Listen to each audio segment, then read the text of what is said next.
Hello everyone, welcome back to PC Species. Today we are talking about the RTX 5070. The big news is that the release dates have been announced. So the RTX 5070 Ti is coming out on the 20th of February and the RTX 5070 is coming out on the 5th of March.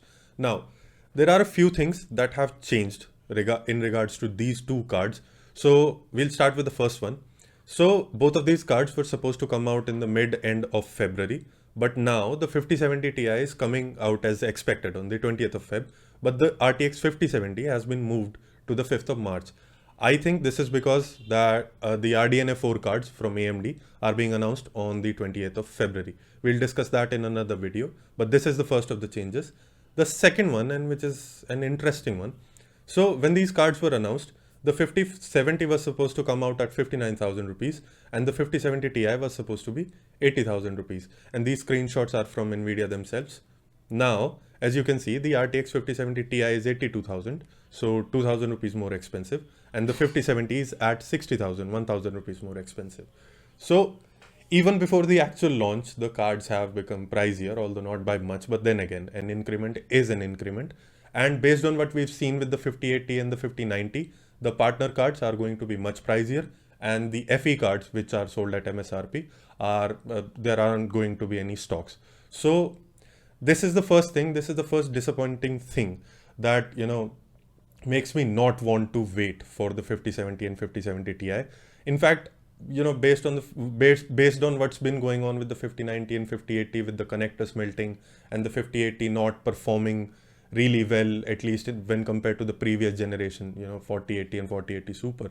So based on that, I'm not very excited, but then again, I'm also give you some hard numbers to give you another reason to not, hold out for these cards.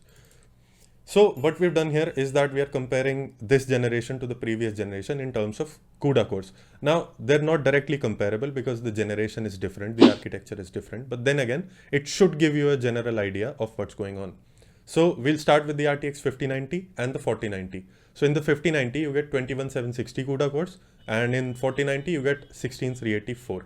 In terms of percentages, the 5090 has 25% more CUDA cores than the 4090.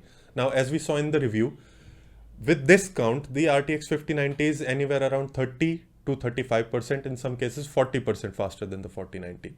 Now, following the trend, we move on to the 5080. So we are comparing the 5080, 4080 Super and the 4080. So the 5080 has 10752 CUDA cores, the 4080 Super has 10240, and the 4080 has 9728. So in terms of percentages, the 5080 has 5% more CUDA cores than 4080 Super and 10% more than the 4080. Now, again, as we saw in the reviews, the 5080 was around 10% faster than the 4080 Super and approximately 15 to 20% faster than the 4080 in some games. Now, these are variable based on the titles, but then again, they should give you a general idea. Now, based on that, we can speculate to some extent how the 5070 Ti and 5070 are going to perform. So we'll take a look at the 5070 Ti, 4070 Ti Super and the 4070 Ti. So the 5070 Ti has 8960 CUDA cores, the 4070 Ti Super has 8448 and the 4070 Ti has 7680. In terms of percentages, the 5070 Ti has 6% more CUDA cores than the 4070 Ti Super and 14% more CUDA cores than the 4070 Ti. So if we have to speculate, the 5070 Ti may be around 12 to 14, maybe 15% faster than the 4070 Ti Super. But when compared to the 4070 Ti, I think that the gains may be in the 30s. So approximately 30% more gains. So based on that, the 5070 Ti is looking all right in comparison to the 4070 Ti, but not with the 4070 Ti Super. Now, even more dismal state is what the 5070 finds itself in. So we are comparing the 5070 with the 4070 Super and the 4070. So the 5070 has 6144 CUDA cores. The 4070 Super has 7168 CUDA cores and the 4070 has 5888 CUDA cores.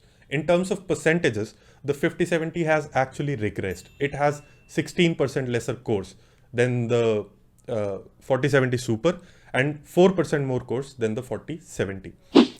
Based on that, I think the 5070 may be equal to the 4070 Super in terms of performance, and maybe even slightly slower in some cases. But when compared to the 4070, it may be around 10% faster. So that's not a lot of generational gain. And based on these, this is the reason why I'm not, very excited about the launch of these cards.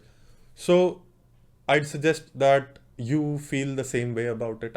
I mean, the differences will be there. You may be excited for some other thing. They may have, the RTX 5000 series of better encoders and all of that.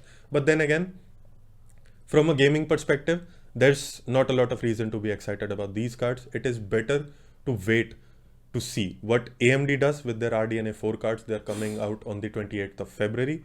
Now the rest of the things, the comparison, the price comparison with the previous generation and all of that, we'll do that once the actual reviews are out.